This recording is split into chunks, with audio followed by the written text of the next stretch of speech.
queria ser funcionário público. Não é? Queria ser, não. Eu fui funcionário público. Eu fiz um concurso público e fui militar na Marinha por 2 anos. Não é? Como eu fui expulso, porque eu não era muito disciplinado lá pelos padrões militares, eu escolhi depois uma faculdade para eu fazer que era Ciência da Computação. Foi isso que eu escolhi lá em 1991, 1990. Exato. Só que estava namorando, não queria pedir dinheiro para o meu pai para sair com a minha namorada. O primeiro, que meu pai, que tadinho, não tinha nem muito recurso. E segundo, eu estava com a moral baixíssima, que tinha acabado de ser expulso. Não é? Então, eu precisava ganhar algum dinheiro. Então, o que me trouxe essa possibilidade? Vendas. Comecei a vender relógio. Não é? E muito eu, né, amor? Muito. Nossa. Né? Caio trazia, lembra? E me colocava eu pra colocar pra vender também, lembra? Era minha primeira equipe de venda foi... Foi relógio também? Foi relógio. Ah, é? Sim, cara. Não, mas eu cheguei a ter uma carreira internacional. Né? eu ia no Paraguai comprar. Não é? Você chegou a ir pro Paraguai também? Não, era um pouquinho mais chique pra você. Eu ia pra Miami. Isso é outro patamar, meu amigo. Isso é outro patamar. Ele aproveitava as férias da família, abarrotava de relógio e trazia. Não, o meu era Paraguai mesmo. Entendeu? A minha família querendo passear lá, pô. Minha família, enfim, fazia esforço, ia lá. Eu ficava lá comprando relógio pra vender, pra fazer uma grana. Pois é. Mas essa minha carreira de venda de relógio durou alguns meses e me deu uma seguinte sensação muito interessante.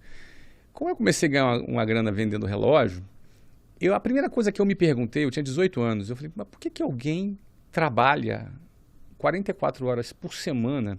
Sim. E eu morava na periferia, era geralmente 2 horas do centro do Rio de Janeiro. O Rio de Janeiro, ele é esticadinho, né? Então as coisas são longe no Rio. São Paulo é mais concentrado, mas tem mais trânsito. Então, era 2 horas. Por que alguém pega um ônibus cheio, um trem cheio para ir trabalhar por 2 horas para ir, mais 2 horas para voltar, para ganhar um salário mínimo? Eu com 18 anos, eu comecei, eu não entendo. Eu, vendia, 5, 6, 7 relógios, não sei, e já ganhava mais do que um salário mínimo. E eu comecei a ver que vendas, ela era uma ferramenta que me dava aquilo que eu precisava naquele momento. Era a independência financeira dos meus pais. Era muito pouquinho, a margem do relógio não era lá tão grande, não era tão caro, não era um valor tão alto, mas me dava aquilo que eu não tinha, uma certa independência dos meus pais. Eu enxerguei vendas como uma espécie de libertação. Ela me dava liberdade. E eu comecei a vender, tudo bem. Só que depois surgiu a oportunidade de eu trabalhar como vendedor numa escola de inglês. E quando eu participei desse processo e comecei a trabalhar lá eles me ofereceram um plano de carreira. Eu tinha metas para bater, e essas metas eu ia subindo, não é? Eu cheguei a gerente, eu tinha vários níveis de gerências, era um funcionário daquela empresa. E aquilo também foi uma libertação para mim. Porque lá eu aprendi técnicas de vendas. Lá foi a minha primeira escola de vendas. Você patinou muito no seu início ou você já entrou com faca na caveira? Saí vendendo. Não vacinei nada, saí vendendo pra caramba. Porque o que acontece? E eu saí vendendo por quê? Porque para mim não importa se era venda ou não era. Importa era o seguinte, eu estou mudando de vida. Você não pensava no processo? Não, eu pensava no resultado final. O resultado era o quê? Eu daqui a 4 meses eu vou ganhar mais do que se eu ganharia quando eu me formasse daqui a 4, 5 anos. Sempre teve fome. Muita fome. Então, é fome de quê? De mudar de vida. Vendas é o ideal para o cara que não está satisfeito com a vida dele. Incrível. O cara que está muito feliz com a vida dele, para que ele vai ficar tomando não? Sim. Ele tem que estar... Eu não estou satisfeito. Não é? Não estou conformado com a minha vida. Satisfeito, eu acho até que o cara deve estar, porque satisfação está ligada à gratidão. Tá. Faz bem, o cara está grato pelo que tem, mesmo que seja pouco. Mas ele tem que estar inconformado, né? Ele tem que estar inconformado para querer mudar. O cara que está conformado, ele não quer mudar. O cara que está conformado, ele não quer pagar um preço. Não faz sentido pagar preço. Mas não significa que a vida dele precisa estar ruim. Porque, por exemplo, você, sem falsa modéstia, é bilionário, Flávio. E você sempre está buscando o próximo nível. Mas são fases diferentes. Entendi. Né? Eu tô primeiro aqui. Naquela fase, era uma fase é que são metas diferentes, né? Nossos propósitos de vida, eles vão se transformando. Total. Até porque se a gente atinge um objetivo que tem e não renova um novo, não renova para um próximo, tu para. E quando você para, teu jardim que estava lindo, Morre. Então estabilidade não existe. Então ou tu tá crescendo, ou tu tá caindo. É isso.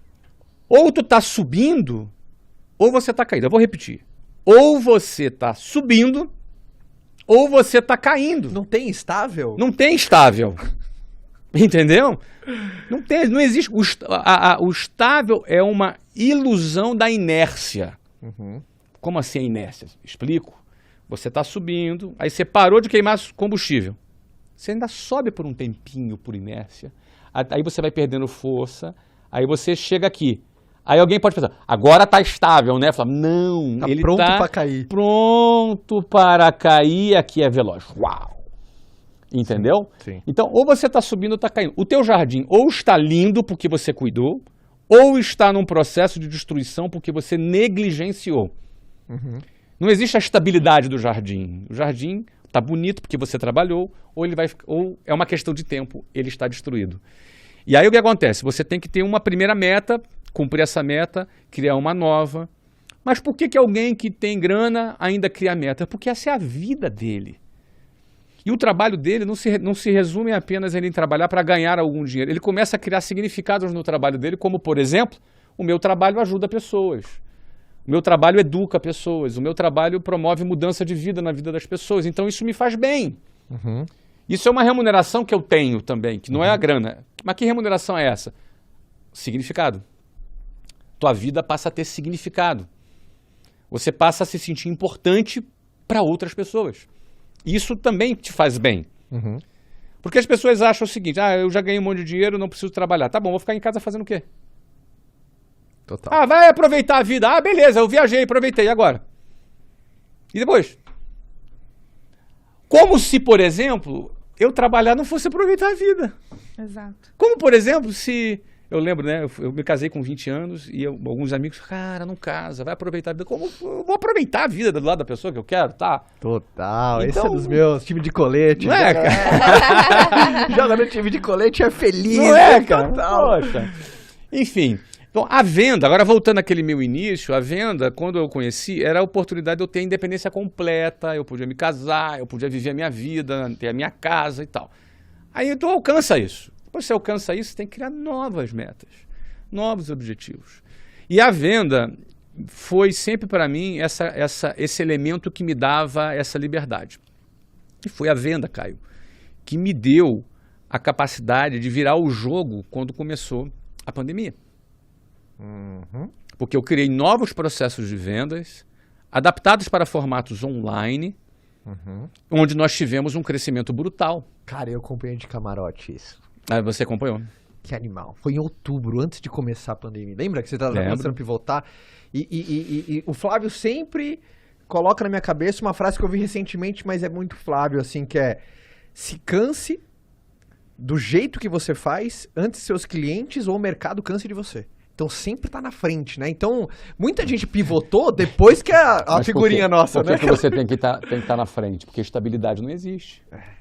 Isso, então, cara, essa estabilidade não exige, sempre você deixou no estado de alerta, tipo, o seu sonar sempre absurdo, assim. Sempre. Antecipação de movimento. É uma ilusão. Eu não quero viver a minha vida iludido com algo que não existe. Não existe. A entropia tá dentro da segunda lei da termodinâmica, diz que tudo vai se desestruturar. As coisas se desestruturam, se desorganizam. Não é? O que está aqui, o governo se desorganiza, o império, ele cai. Todos os impérios subiram e caíram. Isso é da vida, isso é do universo, as coisas se desestruturam. Essa mesa bonita aqui que a gente está, se deixa ela aqui quietinha, sem tocar nela, por 5 anos, volta daqui a 5 anos, ela está destruída já. Aquela coisa, se tem alguém ouvindo a gente e tá vendendo pra caramba, não se iluda, pode passar se você não fizer lição de casa. Tipo, óbvio, o teu sucesso do passado não garante o seu sucesso do futuro. E a notícia boa é que teu fracasso da vida inteira não determina o teu fracasso do futuro também. Você pode mudar já. Ou seja, estabilidade não existe, não significa só que o que está bom fica ruim. Verdade. Estabilidade não existe também significa que o que está ruim pode ficar bom. Total. Porque se fosse estável, ficaria ruim pro resto da vida. Sempre. Olha ainda aí. Bem! Olha, estabilidade não existe. Ainda bem que estabilidade não existe. E é louco esse jeito de pensar, porque você também grita muito. Turma, obviamente, desejo melhor. Estabilidade não existe, não é um conceito negativo de se viver. Ao contrário, deseja sempre o melhor, mas esteja preparado para o pior.